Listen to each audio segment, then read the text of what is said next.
ఎన్నో సంవత్సరాలుగా ఈ జ్ఞానం ప్రకటించబడుతుంది. బుద్ధి విజ్ఞాన సర్వ సంపదలు నాయందే గుప్తమైనని ప్రభు వాక్యం నీ చేతిలోకి రాబడిందే.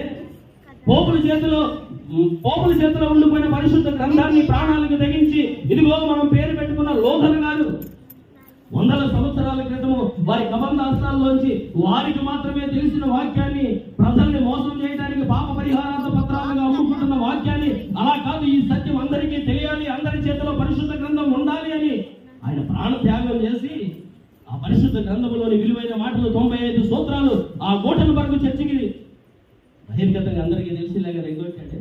ఈ మనం పేరు పెట్టుకున్న సంఘానికి సంబంధించిన ఆ లోదర గారి చరిత్రను చూసి ఆ చరిత్ర గారి గురించి కూడా ఒక పండుగను కూడా మనం ఆచరిస్తున్నాము.